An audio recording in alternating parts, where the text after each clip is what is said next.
Alright, if there is no clip on the Clips channel about how trade companies work, then I will give you a full explanation as long as it becomes a clip and I never have to explain it again. That's the condition. I will clip it on the condition that you have to teach me how to clip it. No. Katie's gonna clip it for me, it's fine. You have a 3-year-old guide for trade? Oh no, don't watch that one. God no, do not watch that one, please. I thought that was unlisted. For your own safety, for your own sanity, don't watch that. That one's pretty bad. The content-wise, it's actually not even terrible, but it's really cringe because it doesn't deliver information in a good way. It just gives you information and that's it. Like, you might as well just read the wiki at that point.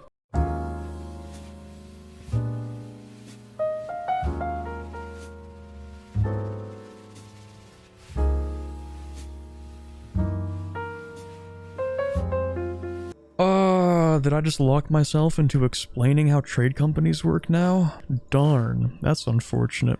Alright, chat, we're gonna try to make this as quick, simple, and easy as possible because I'm lazy and I don't want to give the long version. So the longer short version is this. I'm gonna give you like a short explanation, but I'm not gonna like exactly tell you how everything works. I'm just basically gonna tell you what to do because that's what people actually want to know. So, yeah, you're gonna trade company every trade center, right? That's the main reason. You're gonna do that because obviously, trade centers that are in trade companies gain double power. Actually, any province does. Gets double the trade power. Well, plus 100%. It's different. Technically, not double because it depends on what you already had. Doesn't matter. You get plus 100%, that's good.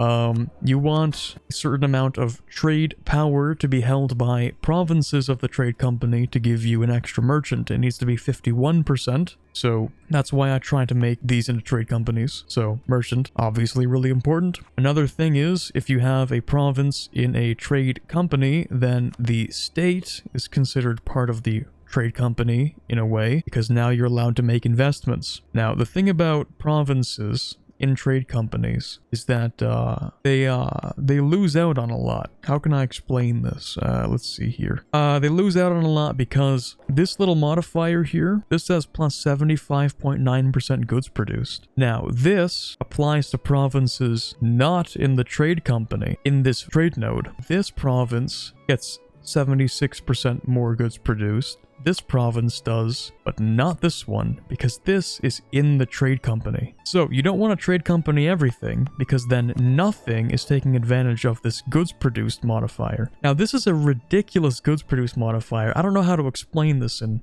words, but like 76% extra is massive. It's huge. It's a ridiculous amount of money. So even though you have territories which look like they're making you nothing, look at, what is this, cringe 0.06 income from this province. That's boring. But look, it makes 5 ducats of value per year. Oh, now that's something. That's actually not that bad, as long as you move that trade along your trade network. Another thing is, sometimes you do want to put 1 or 2 provinces that aren't trade companies, or sorry, trade centers into the trade company. The reason why you want to do that is because you want to have access to these investments. These are pretty juicy, because this gives you an extra 0.3 goods produced in every province in this state. That is, I don't know, I might be wrong about this, but that's somewhere in the ballpark of 1.5 Diplo-Dev in every province in that state, which turns out also gets affected by the 76%. So they call it an investment for a reason. These seem expensive, it's because they actually make you a lot more money over time. They seem worthless until you understand all the modifiers behind it. This one as well gives you local production efficiency, but that's kind of eh. This one I don't produce first unless I need more trade power. It's alright. They do different things. So this will make it so that every province that's a territory gets an extra 50% production efficiency. What this really does is it removes some of the penalty from being a territory. So it's not like we're gonna get an extra 0.025. We're actually going to get like a lot more than that. Yeah, because you're getting yourself another 50% back. I think maybe it's a previously applied modifier before the 90%. I don't know. Doesn't matter.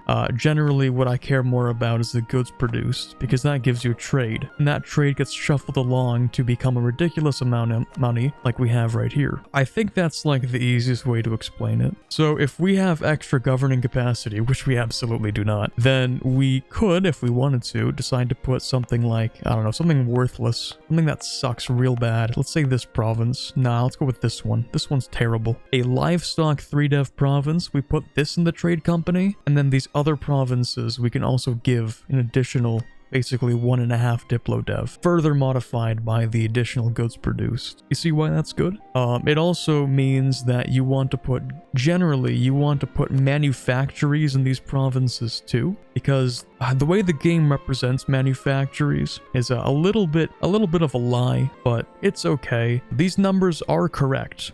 This is the production bonus it's going to give you. But you know what's missing from this menu? The trade bonus. The trade value given to you by building a manufactory. That's what it doesn't tell you in this menu, but it is something to take into consideration.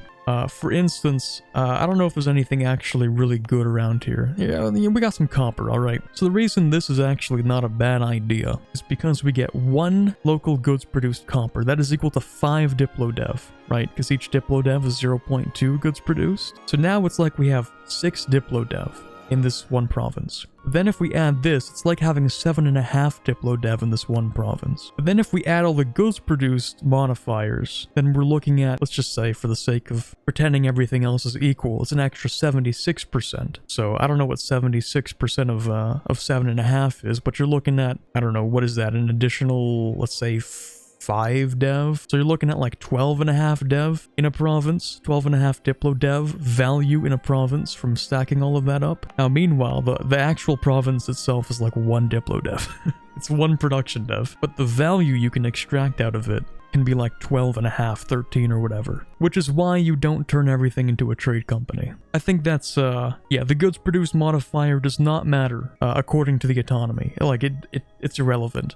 It does matter in terms of the production you collect. You don't get that much production, but you do get this little number here. It's kind of small, hard to see. It says trade value plus 0.44. That's the difference here. The true number, the true value of this province is not the 0.05. It's the 0.44 of the trade value we can see there. I wish this was a more modern Paradox game, because then I could like middle click this and then hover over it. But you can see that, the trade value plus 0.44 right there. That's what I'm actually after when I'm making trade companies. That's the part that I care about, because that trade value gets put into here, and then I shove it along here. It gets added to a little bit because we get the what's it called? Trade steering means that, you know, that 0.44 becomes, I don't know, 0.48, let's say, as it moves into here. And then that 0.48 as it moves into here becomes like 0.56. And then it increases more, and then more, and then more,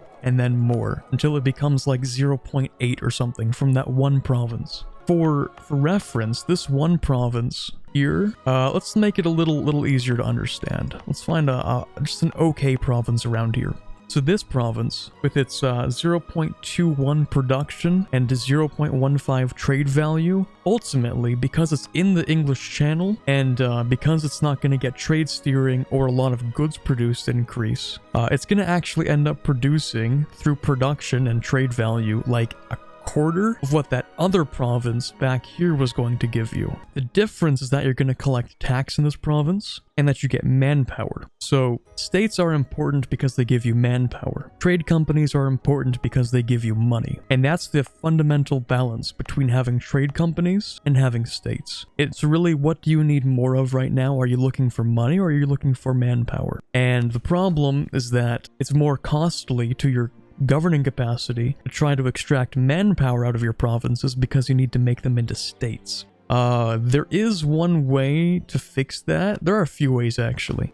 You could decrease the minimum autonomy of your territories. So this, we see you can get minus 5% autonomy in territories.